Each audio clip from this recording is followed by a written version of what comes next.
नमस्कार, आप देख रहे हैं एसएसएन न्यूज। मैं रंजना। झारखंड के घाटशिला विधानसभा उपचुनाव में सियासी हलचल तेज हो गई है।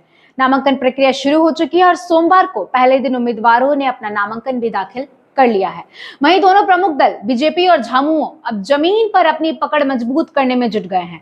घाटशिला में भाजपा की बूथ लेवल बैठक में जिले के बड़े नेता मौजूद रहे। बैठक में विधानसभा उपचुनाव जीतने का मंत्र कार्यकर्ताओं को दिया गया। भाजपा के संभावित प्रत्याशी बाबूलाल सोरेन लगातार जनता के बीच है और जनसंपर्क अभियान को और तेज कर दिया गया है। वहीं झामुमो ने घाटशिला के गालूडी मैदान में अपनी बूथ लेवल बैठक कर शक्ति प्रदर्शन किया। आपको बता दें कि बैठक में झामुमो नेता सोमेश सोरेन और स्थानीय विधायकगण मौजूद रहे। झामुमो नेताओं ने कार्यकर्ताओं को ग्राउंड लेवल पर जनता से जुड़ने का निर्देश दिया है। हालांकि अब तक किसी भी पार्टी ने आधिकारिक रूप से प्रत्याशी की घोषणा नहीं की है, लेकिन दोनों ही संभावित उम्मीदवार भाजपा के बाबूलाल सोरेन और झामुमो के सोमेश सोरेन पूरे दमखम से प्रचार में जुट चुके हैं। इसके साथ ही संभावित घोषणा 15 अक्टूबर तक उम्मीदवारों के नाम तय होने की संभावना मानी जा रही है। साथ ही नामांकन शुरू हो चुका है। सोमवार से शुरू पहले दिन कई निर्दलीय और स्थानीय नेताओं ने नामांकन किए हैं। भाजपा और झामुमो के बीच आरोप प्रत्यारोप भी जारी है। साथ ही भाजपा नेताओं ने कहा है कि झामुमो विकास के नाम पर जनता को गुमराह कर रही है। झामुमो केवल सहानुभूति की राजनीति कर रही है। जनता अब विकास चाहती है, जबकि झामुमो का कहना है कि भाजपा जनता की नब्ज से दूर हो चुकी है।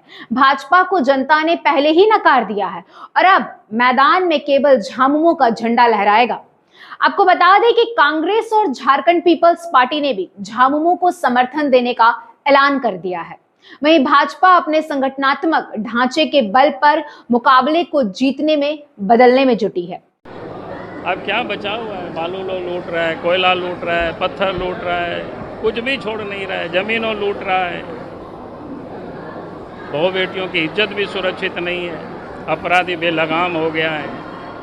भाई इन अपराधियों से, लुटेरों से तो झारखंड को बचाना पड़ेगा ना।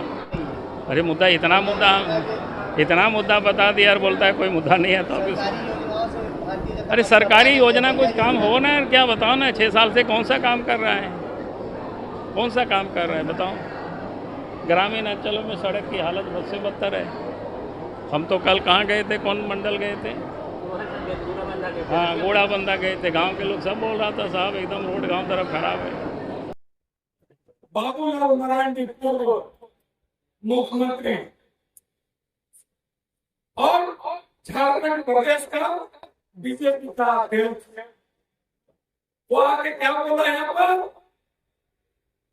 बालू यहाँ बहुत चोरी हो, बालू बहुत कुछ यहाँ पर लुटाया जा रहा है। बालू के नाम से हमारे माननीय मुख्यमंत्री हेमंत सोरेन जी को घेरने और गाने के लेकर काम किया।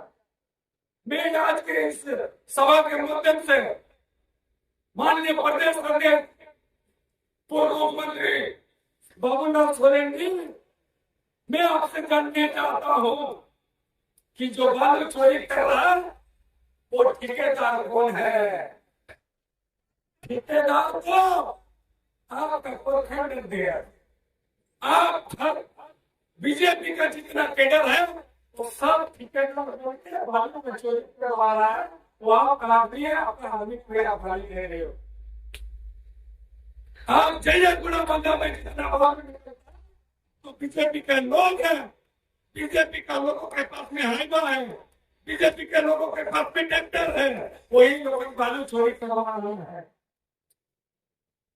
और लोगों का ही बात यहाँ बोले जा रहा, यहाँ पर जितना रुपये यहाँ पर करते हैं झारखंड इतना बड़ा बड़ा ठेकेदार बनते हैं, लेकिन बीजेपी का जो बड़ा बड़ा ठेकेदार होता है, इसका मतलब आप समझिएगा जितना लोग का टीका होगा ना उनका गाड़ी होगा।